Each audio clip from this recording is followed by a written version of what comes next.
పిత పుత్ర పవిత్రాత్మ నామమున ఆమెన్. ప్రభునందు ప్రియ దైవభక్తి అన్వేషకులారా, ఈనాటి గ్రంథ పట్టణములు ధ్యానించుకుందాం. ముందుగా మొదటి పట్టణాన్ని ధ్యానించుకుందాం. యెషయా గ్రంథము 7వ అధ్యాయము 10వ వచనం నుండి 14వ వచనం వరకు. ప్రభువైన దేవుడు ఆహాసును ఒక గుర్తును కోరుకోమంటూ ఉన్నాడు. దేనికి ఈ గుర్తు? అసలు దేవుడు ఎందుకు కోరుకోమంటున్నాడు ఈ గుర్తుని అని మనం ప్రశ్నించుకున్నట్లయితే, ఇది మనకు అర్థం కావాలంటే ముందుగా ఆహాసు గురించి తెలుసుకుందాం. యెషయా గ్రంథం 7వ అధ్యాయం 1వ వచనం చూద్దాం.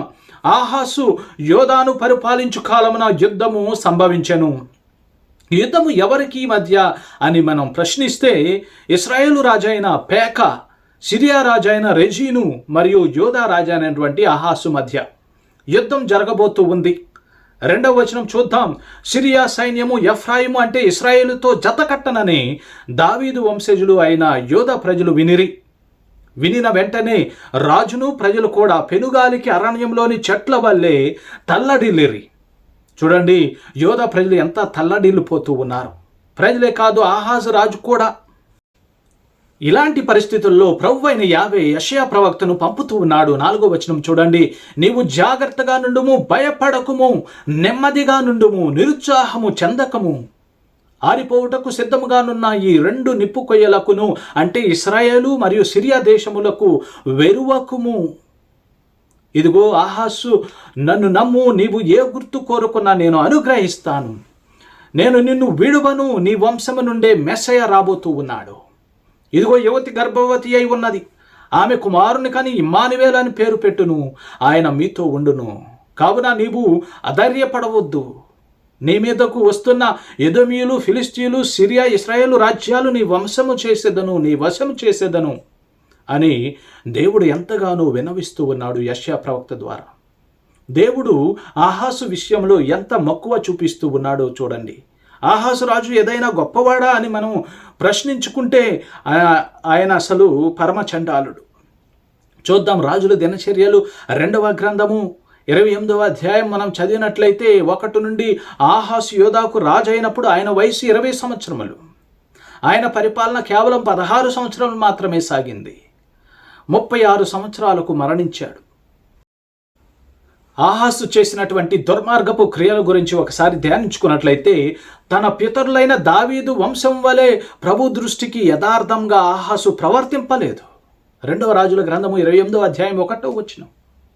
ఇశ్రాయేలు రాజుల మార్గమును అనుసరించి లోహముతో బాలు విగ్రహములను చేయించెను. 2వ రాజుల గ్రంథము 28వ అధ్యాయము 2వ వచనం. ఇక్కడ ఇశ్రాయేలు రాజులు అంటే యెరోబాము, దాను, బేతేలులో ఎలాగైతే విగ్రహాలను తయారు చేసి అక్కడ మందిరములలో ఉంచినట్లు ఆహాసు కూడా వీరిని అనుసరించాడు. బెన్ హినోము లోయయందు అన్య దేవతలకు సాంబ్రాణి పొగ వేశాడు. 2వ రాజుల దినచర్యలు 28వ అధ్యాయము 2వ వచనం. ప్రభు ఇశ్రాయేలు ప్రజల సమక్షము నుండి తరిమివేసిన అన్యజాతులు వారి ఆచారములను అనుసరించి తన సొంత కుమారులను కూడా దహన బలిగా సమర్పించెను. 2వ రాజుల దినచర్యలు 28వ అధ్యాయము 3వ వచనం. తెరవండి బైబిల్ గ్రంథము లేవి కాండము 18వ అధ్యాయము 21వ వచనంలో చూద్దాం. మీ పిల్లలను మేలేకు అంటే మోవాబీయుల దేవతను మేలేకు అంటారు. దేవతకు దహన బలిగా అర్పింపరాదు. అట్టి చేయుదము వలన మీరు మీ ప్రభువైన దేవుని నామమును అమంగళము చేయుచు ఉన్నారు. కానీ ఇక్కడ ఆహాసు చేసిన పని ఏంటి? సొంత కుమారులనే దహన బలిగా అర్పించాడు. దేవుని నామాన్ని అమంగళము చేశాడు. దేవునికి ఎంత కోపం రావాలి! ఉన్నత స్థలం మీదను, పర్వతముల మీదను, గుబురైన చెట్ల క్రిందను బలులు అర్పించి సామ్రాణి పొగ వేసెను. 2వ రాజుల దినచర్యలు 28వ అధ్యాయం 4వ వచనం. ఈ దుష్కార్యములకు శిక్షగా ప్రభు ఆహాసును ఏమి చేశాడో తెలుసా? చూడండి 5వ వచనం. ఆహాసును సిరియా రాజుల చేతికి అప్పగించెను. ఆ రాజు అతనిని ఓడించి అతని ప్రజలను చాలామందిని బందీలుగా చేసి దమస్కు నగరమునకు తీసుకుని పోయాను. ఇది ఒక ప్రక్క అయితే, 2వ ప్రక్క ఇశ్రాయేలు రాజు అయిన పేకాకు కూడా ప్రభు ఆహాసును అప్పగించెను. 6వ వచనం చూద్దాం. ఆ రాజు ఆహాసును ఒప్పగించి ఓడించి 1 రోజులోనే బలశాలులైన యోధయ సైనికులను 120,000 మందిని మట్టు పెట్టెను. అంతేకాకుండా వారికున్న సొమ్మును కూడా తీసుకుని పోయాను. ఇంత జరిగినప్పటికీ ఆహాసు గుణపాఠం నేర్చుకోలేదు. ఎన్ని కష్టాల్లో కూరుకుపోయినా దేవుణ్ణి శరణు వేడుకోలేదు. పైగా దేవుణ్ణి ప్రక్కన పెట్టి అసిరియా రాజు దగ్గరకు వెళ్ళి సహాయం వేడుకుంటూ ఉన్నాడు. ప్రియదేవుని బిడ్డలారా, కష్టాల్లో, బాధల్లో, ఇబ్బందుల్లో ఉన్నప్పుడు మనం దేవుని చెంతకు వెళ్ళాలి. ఆయన శరణు వేడుకోవాలి. ఇక్కడే మనం తప్పు చేస్తూ ఉన్నాం. గమనించండి, యోధా ఇస్కరియోతు కాసులకు దాసుడై క్రీస్తునే అమ్మివేశాడు. అయినప్పటికీ యోధా వెనక్కి తిరిగి వచ్చి ప్రభువుని క్షమాపణ అడిగితే ఎంత బాగుండేది. పాపిని క్షమించిన క్రీస్తు, పేతుర్ని మన్నించిన యేసు యోధాను క్షమించలేడా? యోధా ఇక్కడ రాంగ్ డిసిషన్, తప్పుడు నిర్ణయం తీసుకున్నాడు. క్రీస్తు చెంతకు వెళ్లకుండా అన్న కైఫాసు దగ్గరకు వెళ్ళాడు. దేవుని చెంతకు వెళ్లకుండా మానవుల చెంతకు వెళ్ళాడు. సేమ్ వే ఆహాసు కూడా ప్రభు దగ్గరకు రాకుండా అసిరియా రాజు దగ్గరకు వెళ్ళి సహాయాన్ని కోరుకుంటూ ఉన్నాడు. 2వ రాజుల దినచర్యలు 28-20వ వచనం చూసినట్లయితే ఈ అసిరియా రాజు తిగ్లత్ పిలేసరు ఆహాసుకు సహాయము చేయుటకు బదులుగా అతనిని బంధించి ముప్పతిప్పులు పెట్టెను. 21వ వచనం, కనుక ఆహాసు దేవాలయము నుండి, ప్రసాదము నుండి, ప్రజల నాయకుల గృహముల నుండి బంగారములను గైకొని అసిరియా రాజునకు అర్పించెను. అయినను ఆ రాజు అతనికి ఎట్టి సాయము చేయలేదు. 22వ వచనం, ఎట్టి విపత్తులో ఉన్నప్పుడు ఈ ఆహాసు ప్రభుని ఆజ్ఞలను మరీ ఎక్కువగా జవదాటెను. 3వ వచనం, సిరియుల దేవతలకు బలులు అర్పించెను. 24వ వచనం, ఆహాసు ప్రభుని దేవాలయ వస్తు సామాగ్రిని మొక్కలు చేసి నాశనం చేశాను, దేవాలయపు తలుపులు మూయించెను. అంతేకాకుండా యెరూషలేమున మూలలందు బలిపీఠములు నిర్మించెను. యోధాలోని ప్రతి నగరమున అన్య దేవతల ఆరాధనకు గాను మందిరములు నెలకొల్పి వానిలో సాంబ్రాణి పొగ వేయించెను. ఇలాంటి కఠినుడు, క్రూరత్వం కలిగినటువంటి వ్యక్తితో దేవుడు యెషయా ద్వారా మాట్లాడుట ఎంత ఆశ్చర్యం. దేవుడు ఎందుకు ఆహాసును ఇంత గట్టిగా పట్టుకుంటూ ఉన్నాడు? ఎన్ని తప్పుదములు చేసినా ఎందుకు ఆహాసును ప్రభువు విడనాడుట లేదు? ఇంత పాప కార్యములు చేసినా కానీ దేవుణ్ణి పక్కన పెట్టి దేవుని ఆలయాన్ని ధ్వంసం చేసిన ఆహాసును దేవుడు ఎందుకు ఇంతలా ప్రేమించుతున్నాడు అని మనం ప్రశ్నించుకోవాలి. ఎందుకంటే ఆహాసును ఇతర రాజుల నుండి రక్షించాలని కోరుకుంటూ ఉన్నాడు. అతడు ఎంత పాపి అయినప్పటికీ దేవుడు తనతో ఉండి వాళ్ళందరినీ రక్షించాలని చూచాడు. దేవుడు ఆహాసుతో ఇలా అంటూ ఉన్నాడు, ఆహాసు నన్ను నమ్ము, నేను నిన్ను రక్షిస్తాను. ఇదిగో యోధా రాజ్యానికి రాజుగా టబాయేలు కుమారుని రాజుగా చేసేదము అని ఇశ్రాయేలు, సిరియా రాజ్యాలు అనుకుంటూ ఉన్నాయి. కానీ అవి నిలువజాలవు. నా పలుకులు నమ్మవేని నీవు అసలు నిలువజాలవు. యెషయా గ్రంథం 7వ అధ్యాయం 8-9 వచనములు అని దేవుడు అంటూ ఉన్నాడు. అయినా ఆహాజు మనస్సు కరగలేదు. మరలా దేవుడు ఈ సందేశాన్ని ఆహాజుకు పంపుతూ ఉన్నాడు. నేను ఏ గుర్తును అడుగను అని యెషయా కోపంతో ఇలా అంటూ ఉన్నాడు, దావీదు వంశజులార వినుడు, మీరు ప్రజలను విసిగించుట చాలదని కాబోలు నా దేవుని కూడా విసిగించుచున్నారు. ప్రియ దేవుని బిడ్డలారా, మన జీవితాలు కూడా అంతే. పాపం వలన దూరమైన మానవాళిని రక్షింప దేవుడు తన ఏకైక కుమారుని ప్రసాదింప వాగ్దానం చేశాడు. పాప కోపంలో మునిగిపోయిన మానవ జాతిని రక్షింప దేవుడు మనుష్యుడై ఈ లోకమునకు వేంచేశాడు. రక్షకుడైన యేసు ప్రభుని రాకకు మార్గము సిద్ధం చేయుటకు వచ్చిన బాప్తిస్మ యోహాను హృదయ పరివర్తనం చెందుడని హెచ్చరిస్తూ ఉన్నాడు. అదేవిధంగా క్రీస్తు కూడా హెచ్చరిస్తూ ఉన్నాడు. హృదయ పరివర్తనం అంటే మారు మనసు చెందడం. వేటి నుండి మారు మనసు చెందటం అంటే మనకున్న పాపముల నుండి, మనం చేస్తున్న పాప క్రియల నుండి యథార్థమైన పశ్చాత్తాపము పొంది దేవుని కరుణకు పాత్రులమై ఆయన వైపుకు మరలటం.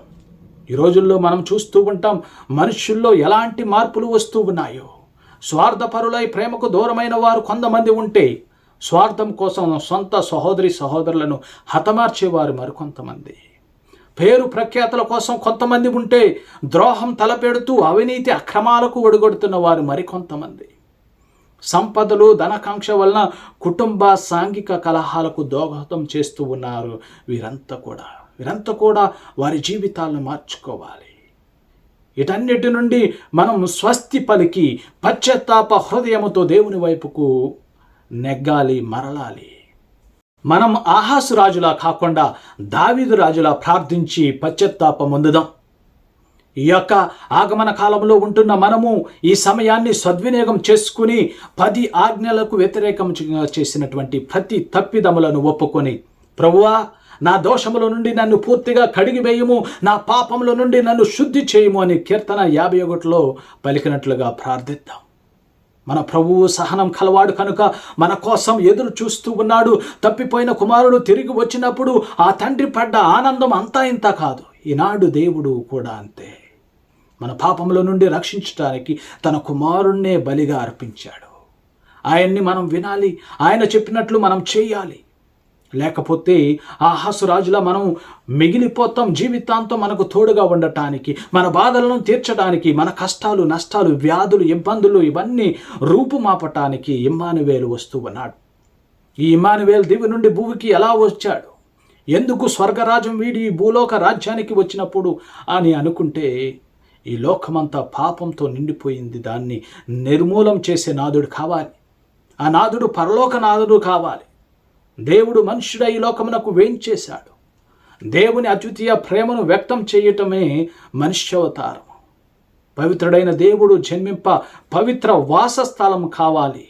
కాబట్టి పరిశుద్ధ మరియను దేవుడు తల్లిగా ఎన్నుకున్నాడు. అదే ఈనాటి సువిశేషము. చదవండి. మత్తయి సువార్త 1వ అధ్యాయము 18 నుండి 24. పాప కళంకము నుండి కాపాడి నిష్కళంకమైన ఆమె గర్భమును మందసముగా మార్చివేశాను. నజరేతు అను కుగ్రామంలో ఒక చిన్న సామాన్య కుటుంబంలో వినయశీలిగా బయట ప్రపంచమునకు కడు దూరముగా నిరాడంబరముగా జీవించే కన్య మరియ తనను తాను సంపూర్ణంగా దేవునికి సమర్పించుకుని ఏ రక్షకుని రాకకై తనను తాను ఎదురు చూసిందో ఆ రక్షకుని తల్లిగా ఎన్నుకోబడింది. యేసు జనన సమాచారం మొదలుకొని కల్వరిలో యేసుని తుది శ్వాస వరకు శ్రమల మార్గాన్ని సహనంతో అనుసరించింది. గమనించండి ప్రియ దేవుని బిడ్డలారా, తల్లి మరియా క్రీస్తును గర్భముతో, సగౌరవంతో, సంతోషంతో అంగీకరించి మహిమపరిచింది. మనం కూడా ప్రభుని ఆనందంతో, సంతోషంతో అంగీకరించి మహిమపరచాలి. దేవుని మహిమపరచుటలో మన పాపాలు మనకి అడ్డు రాకూడదు. మన పాపాలన్నీ ఆ పాపరహితుడైన క్రీస్తు చెంత అర్పించుదాం. ఆహాసు వలె మన హృదయాలను కఠినం చేసుకోకూడదు.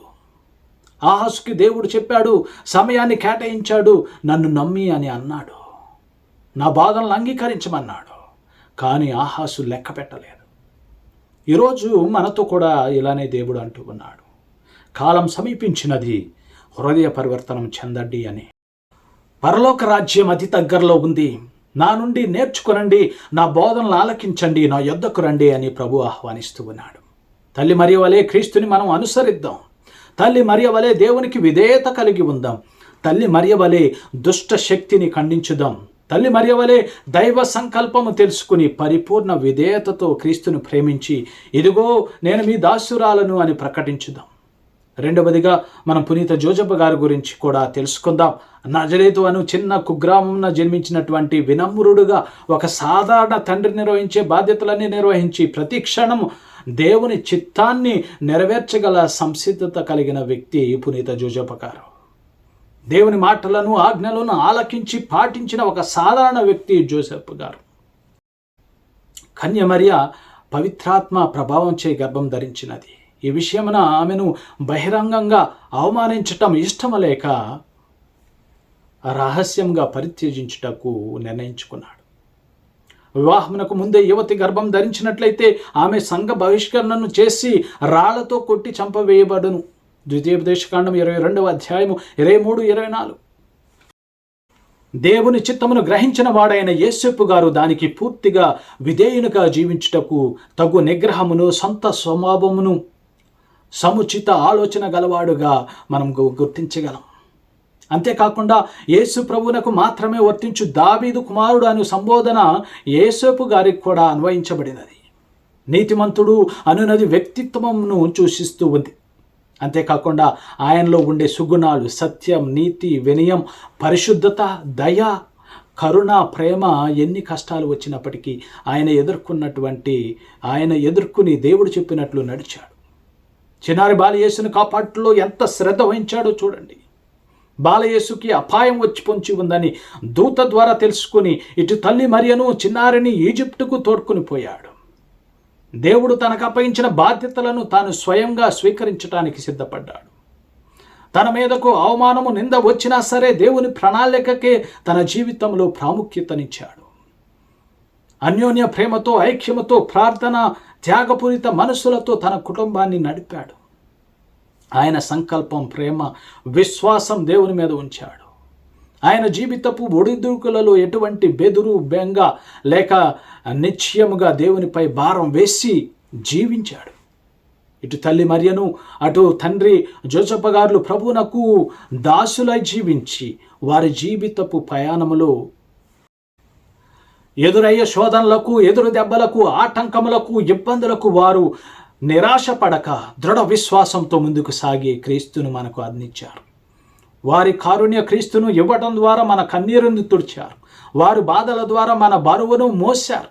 వారి త్యాగం ద్వారా పరలోక తండ్రిని మన తండ్రిగా అందించారు.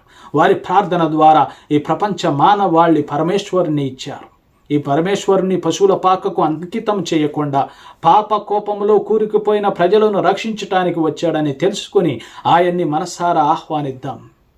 తల్లి మరియా, సాకుడు తండ్రి వసగిన ఈ దివ్య మందసమైనటువంటి ఇమ్మానువేల్ దేవుడు మనతో ఉండటానికి వస్తున్నాడు కాబట్టి ఆయన మనసారా ఆరాధిద్దాం. మన కన్నీరును తుడిచి మనల్ని ఆదుకోవటానికి ఆ కరుణామయుడు వస్తున్నాడు కాబట్టి మనమంతా సాగిలపడి కీర్తించుదాం. మనల్ని పాప విముక్తుని చేయడానికి, రక్షించటానికి యేసు మనతో ఉన్నాడు కాబట్టి ప్రాణమిల్లి స్తుతించుదాం.